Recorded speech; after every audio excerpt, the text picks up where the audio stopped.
आंतरराष्ट्रीय सामन्यांसाठी परवानगीचा प्रस्ताव बीसीसीआयने आयसीसीकडे पाठवल्यास या मैदानावर आंतरराष्ट्रीय सामने होण्यासाठी प्रयत्नशील राहू अशी ग्वाही आयसीसीचे अध्यक्ष शरद पवार यांनी दिली। गहुंजे येथील आंतरराष्ट्रीय क्रिकेट स्टेडियमचे सुब्रतो रॉय सहारा स्टेडियम असे नामकरण आणि क्रिकेट महर्षी दीपा देवधर यांच्या पूर्णाकृती पुतळ्याचे अनावरण सोहळा थाटामाटात पार पडला। मुख्यमंत्री पृथ्वीराज चव्हाण यांच्या हस्ते देवधरांच्या पूर्णाकृती पुतळ्याचे अनावरण करण्यात आले। स्टेडियमचे नामकरण आयसीसीचे अध्यक्ष आणि केंद्रीय कृषी मंत्री शरद पवार यांच्या हस्ते करण्यात आले। सहाराचे सर्वेसर्वा सुब्रतो रॉय यांनीही या कार्यक्रमाला हजेरी लावली। महाराष्ट्र क्रिकेट असोसिएशनचे अध्यक्ष अजय शिर्के, उपमुख्यमंत्री अजित पवार, महसूल मंत्री बाळासाहेब थोरात, कोल्हापूरचे छत्रपती शाहू महाराज, वनमंत्री पतंगराव कदम आदी यावेळी उपस्थित होते। या स्टेडियमवर 8 एप्रिल पासून आयपीएलचे 8 सामने खेळवले जाणार आहेत। मात्र या मैदानावर आंतरराष्ट्रीय सामन्यांना परवानगी नसल्याचे सांगत पवार म्हणाले, केवळ पुणेच नाही तर रांची आणि राजकोट येथील स्टेडियम देखील आंतरराष्ट्रीय सामन्यांच्या प्रतीक्षेत आहे। या तिन्हींना आंतरराष्ट्रीय सामन्यांची परवानगी नाही। या स्टेडियमला आंतरराष्ट्रीय सामन्यांसाठी परवानगी मिळावी यासाठी बीसीसीआयने प्रस्ताव आयसीसीकडे पाठवणे गरजेचे आहे। याची पूर्तता त्वरित व्हावी। यानंतर आयसीसी मैदान, खेळपट्टी येथील सोयी सुविधांची पाहणी करेल आणि नंतरच त्यांच्या निकषांमध्ये बसल्यानंतर या मैदानावर आंतरराष्ट्रीय सामने होतील। येत्या 15 एप्रिलला दुबईला आयसीसीची बैठक होणार आहे।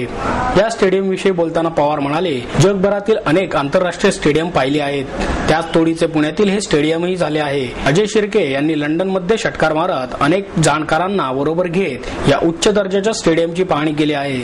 मैदानावरील गवत, वापरण्यात येणारी स्टँड, पावसाच्या पाण्याचा निचरा करणारी आंतरराष्ट्रीय दर्जाची आधुनिक सोय हे सगळे दूरदृष्टी ठेवल्यानेच शक्य झाले आहे।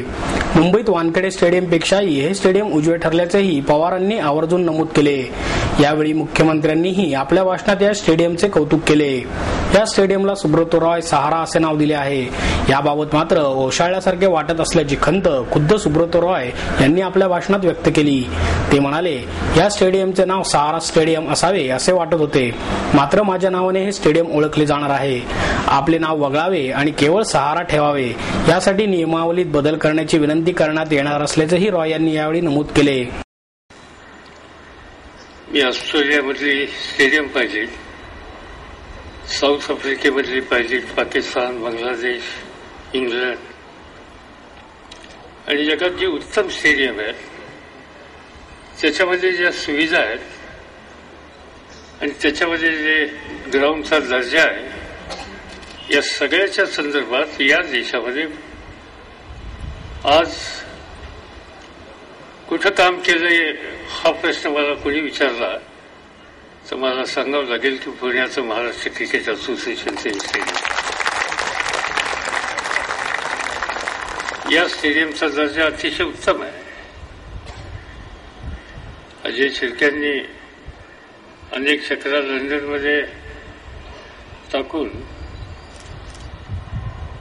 अतिशय चांगल्या या क्षेत्रातल्या जाणकार आर्किटेक्टना बरोबर घेऊन अनेकांशी विचारविनिमय करून याचं नियोजन केलं की ज्यावेळी पूर्ण होईल त्यावेळी त्याच्या सौंदर्यामध्ये आणखीन भर पडेल।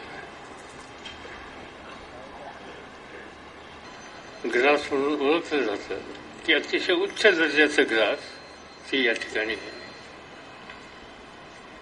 आणि या सबन मैदानामध्ये जी हिरवळ केलेली आहे त्याच्यासाठी मातीचा वापर नाही, हे सबन सँडवर आहे आणि कोकोपीटवर आहे। आणि ज्याचा उल्लेख या ठिकाणी केला गेला की या भागामध्ये पाऊस होतो, पण याच्यामध्ये सुविधा अशी की पाऊस किती मोठा आला आणि मॅच चालू असली तर पाऊस थांबल्याच्या नंतर 20 मिनिटांमध्ये या ठिकाणी पुन्हा मॅच चालू होईल आणि या ठिकाणचं पाणी सगळं शोषित करून घेतलं जाईल। 50,000 रुपयाच्या खंडणीसाठी मित्र असलेला शुभम महादेव शिर्के याचे अपहरण करून खून झाल्याची घटना दिघी येथे उघडकीस आली आहे। या प्रकरणी विश्रांतवाडी पोलिसांनी तिघांना ताब्यात घेतले असून त्यामध्ये 2 अल्पवयीन मुलांचा समावेश आहे। या घटनेने परिसरात प्रचंड खळबळ उडाली आहे। अमित नायर याला अटक करण्यात आली असून त्याच्या 2 अल्पवयीन साथीदारांना ताब्यात घेण्यात आले आहे। शुभमचे वडील महादेव हरिभाऊ शिर्के यांनी विश्रांतवाडी पोलीस ठाण्यात फिर्याद दिली आहे। ताब्यात घेतलेल्यांनी 31 मार्च रोजी मारुती 800 ही 4-चाकी गाडी भाड्याने घेतली आणि फोन करून शुभमला बोलवून घेतले। त्यानंतर त्यांनी शुभमच्या वडिलांना संध्याकाळी 5 वाजता फोन करून तुमचा मुलगा आमच्या ताब्यात आहे, त्याला सोडवण्यासाठी 50,000 रुपये घेऊन नाशिक फाट्यावरील HP पेट्रोल पंप मध्ये या असे सांगितले। शिर्के हे त्यांचे मित्र संतोष जाधव आणि इतर 5 ते 6 जणांना घेऊन तेथे गेले असता आरोपींनी त्यांना रात्री 8 ला राधाकृष्ण हॉटेल येथे येण्यास सांगितले। तेथे 1 तास वाट पाहिल्यानंतर कोणीही आले नाही। आरोपींनी पुन्हा फोन करून त्यांना हॉटेल साईसागर येथे येण्यास सांगितले। तेथे लाल रंगाच्या होंडा डॅझलर या दुचाकीवरून तोंडाला रुमाल बांधून एक जण आला आणि त्याने सोबत पोलिसांना आणले आहे काय अशी विचारणा केली। सोबत आणलेले पैसे त्याने फुटपाथवर ठेवण्यास सांगितले। शिर्के यांनी आपल्याजवळील 15,000 रुपये फुटपाथवर ठेवल्यानंतर दुचाकीवरील तरुणांनी ते घेतले आणि तुमचा मुलगा तुमच्या मागोमाग येईल असे सांगितले। त्याचवेळी शिर्के यांच्याबरोबर असलेल्या त्यांच्या मित्रांनी दुचाकीचा क्रमांक लिहून घेतला। त्यानंतर महादेव शिर्के यांनी विश्रांतवाडीतील आळंदी रोड पोलीस चौकीत मुलाचे अपहरण झाल्याची तक्रार दाखल केली। शिर्के याने सांगितलेल्या मोबाईल आणि दुचाकीच्या क्रमांकांवरून तपास करून पोलिसांनी संशयितांना रात्रीच ताब्यात घेतली। त्यावेळी त्यांनी शुभमला संरक्षण दलाच्या झाडीत बांधून ठेवल्याचे सांगितले। पहाटेवरून शोध घेऊनही शुभम सापडला नाही। त्यानंतर रविवारी सकाळी 6:30च्या सुमारास शुभमचा मृतदेह विश्रांतवाडी पोलिसांना झाडीत सापडला। शुभमचा प्रथम कापडी पट्ट्याच्या साहाय्याने गळा दाबण्यात आला आणि तो जिवंत असल्याच्या भीतीने त्याच्या गळ्यावर कटरने वार करण्यात आल्याचे पोलिसांनी सांगितले। पोलिसांनी मृतदेह ताब्यात घेऊन उत्तरीय तपासणीसाठी ससून रुग्णालयात पाठवला आहे। शुभम भोसरी येथील एका इंग्रजी माध्यमाच्या शाळेत शिकायला होता। त्याने नुकतीच 10वीची परीक्षा दिली होती, तर आरोपी अमित नायर याने नुकतीच 12वीची परीक्षा दिली आहे। भारत गायन समाज शताब्दीच्या सांगता सोहळ्यात 92 वर्षीय यमुनाबाई वाईकर यांना माणिक वर्मा पुरस्कार प्रदान करण्यात आला। सुमारे 15 वर्षांपूर्वी झालेल्या त्यांच्या लावण्यांच्या कार्यक्रमाची ध्वनिचित्रफीतही यावेळी दाखवण्यात आली। तर कार्यक्रम संपल्यानंतर निवडक श्रोत्यांसमोर त्यांनी स्वतः 2 ओळी सादर करत लावणीतील सौंदर्य उलगडून दाखवले। निवृत्त विभागीय आयुक्त प्रभाकर करंदीकर यांच्या हस्ते त्यांना पुरस्कार प्रदान करण्यात आला। व्हायोलिन वादक प्रभाकर चोक, हार्मोनियम वादक सुयोग कुंडलकर यांचाही यावेळी सत्कार करण्यात आला। संस्थेचे अध्यक्ष सुधाकर जोशी, कार्याध्यक्ष सुधीर दातार, शैला दातार, तमाशा कलावंत विकास मंदिराचे कार्याध्यक्ष मधुकर नेराळे यावेळी उपस्थित होते। जीवावर बेतलेल्या आजारातून उठलेल्या वाईकर यांच्या प्रकृतीवर वयाच्या खुणाही जाणवत होत्या। काही वर्षांपूर्वी भारदस्त दिसणाऱ्या बाईंना सभागृहात येताना आधार घ्यावा लागला, कानही साथ देत नव्हते। पण 2 ओळी ऐकवण्याचा आग्रह केल्यावर मात्र वय, आजार यांची बंधने अगदी सहज गळून पडली। खुर्चीत बसूनच त्यांनी लावणीतील अदाकारीने पुन्हा एकदा समोरच्यांना घायाळ केले। वयाच्या 10व्या वर्षी आईकडून लावणी शिकायला सुरुवात केली याची आठवणही त्यांनी सांगितली। ध्वनिचित्रफितीतून रसिकांनी तुम्ही माझे सावकार या वाईकर यांनी गायलेल्या ठसकेदार लावणीचा आनंद घेतला। लावणीतील शब्द आणि शब्दाचा अर्थ गायकीतून उतरवत, मुद्राभिनयातून दाखवत, केसांच्या पांढऱ्या रंगाचा ऐकणाऱ्यालाही विसर पाडत वाईकर दाखवत होत्या आणि बैठकीची लावणी म्हणजे नेमके काय असते हेही रसिकांना कळत होते।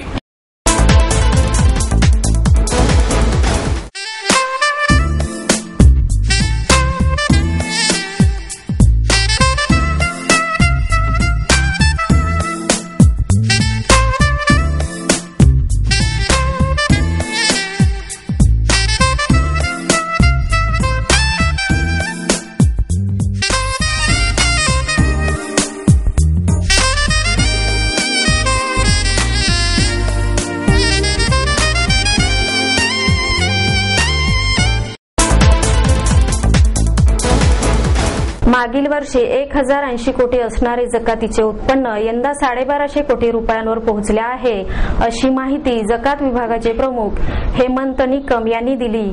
अंदाजपत्रकात महापालिका आयुक्तांनी जकात विभागास 1200 कोटी रुपयांचे उद्दिष्ट दिले होते, तर मुख्य सभेने ते 1300 कोटी रुपये दिले होते। त्याचा सुवर्णमध्य जकात विभागाने साधला आहे। गेल्या 2 वर्षांपासून जकात वसुलीबाबत घेतली जाणारी दक्षता, पुरेशी कर्मचाऱ्यांची संख्या, कर्मचाऱ्यांवर असणारे नियंत्रण विकेंद्रीकरण, जकात नाक्यांचे संगणकीकरण यामुळे जकातीच्या उत्पन्नात मोठी वाढ झाल्याचे हेमंत निकम यांनी सांगितले. यंदाच्या वर्षी सराफ व्यावसायिकांनी जकातीबाबत घेतलेल्या अनुकूल भूमिकामुळे सोन्या चांदीच्या व्यवहारातूनही महापालिकेस विक्रमी जकात मिळाली आहे. गेल्या दशकभरात महापालिकेस सोन्या चांदीतून अवघी 13 कोटी रुपये जकात मिळाली होती. या व्यवहारांवर जकात विभागाने विशेष लक्ष दिल्याने ती यंदा एका वर्षात 19 कोटी 35 लाख रुपये मिळाली आहे.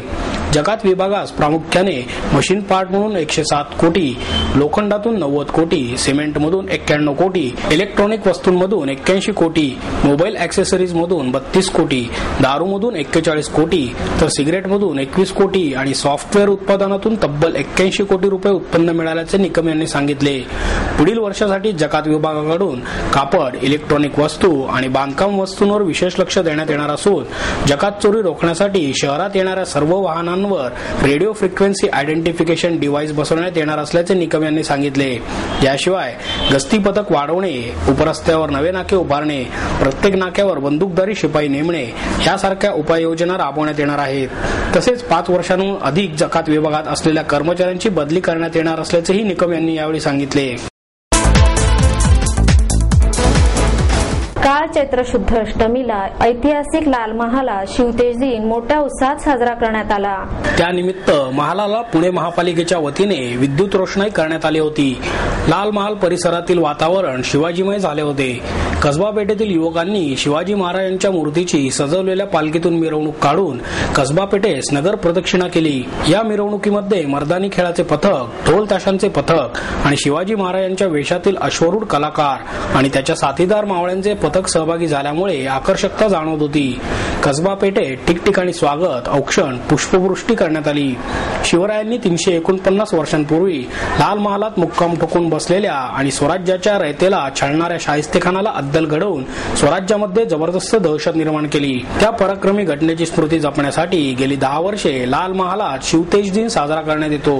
यावेळी शाहीर चेतन हिंगे यांच्या कलापथकातील बालशाहिरांनी शिवरायांच्या पराक्रमाबद्दल स्फूर्ती पथक पोवाडा सादर केला. त्यावेळी शिवभक्तांनी उत्स्फूर्तपणे फटाक्यांची आतिषबाजी करून आनंदोत्सव साजरा केला. यावेळी माजी उपमहापौर सुरेश नाशिककर यांना जयवंतराव बाजी मोहिते यांच्या हस्ते शिवतेज पुरस्कार प्रदान करण्यात आला. डेक्कन जिमखान्यावर छत्रपती संभाजी महाराजांचा पुतळा बसवणाऱ्या सुरेश नाशिककरांचा जीवनपट म्हणजे एक कर्मयोगाची धावपळ आहे असेच म्हणावे लागेल. त्यांच्या सामाजिक योगदानाबद्दल त्यांचा जो गौरव झाला त्याबद्दल उपस्थित शिवभक्तांनी शिवरायांचा जय जयकार करून प्रचंड प्रतिसाद दिला. प्रचंड ज्ञानाचे भंडार शास्त्रशुद्ध पद्धतीने इतिहासात आणून विद्यार्थ्यांसमोर मांडले पाहिजे असे मत ज्येष्ठ इतिहास अभ्यासक गो. ब. देगलूरकर यांनी व्यक्त केले. भारत इतिहास संकलन समितीच्या वतीने इतिहास दिनानिमित्त आयोजित करण्यात आलेल्या इतिहासातील नवे संशोधन नवे बोध या विषयावरील व्याख्यानात देगलूरकर बोलत होते. भारत इतिहास संशोधक मंडळाचे सचिव प्राध्यापक श्री मा भावे, समितीचे अध्यक्ष कॅप्टन देवधर, विमर्श त्रैमासिकाचे संपादक अरुण करमरकर आदी यावेळी उपस्थित होते. विमर्श त्रैमासिकाच्या इतिहास अंकाचे प्रकाशन देगलूरकर यांच्या हस्ते यावेळी करण्यात आले. देगलूरकर म्हणाले, इतिहासामध्ये आमूलाग्र बदल करण्याची क्षमता नवीन संशोधनामुळे निर्माण झाली आहे. ही संशोधने हिंदुस्थानच्या इतिहासात गौरवशाली ठरतील. इतिहास लिहिताना शब्दांबरोबरच त्या काळाची समाज रचना, पारंपरिक गोष्टींबाबत जागरूक असले पाहिजे.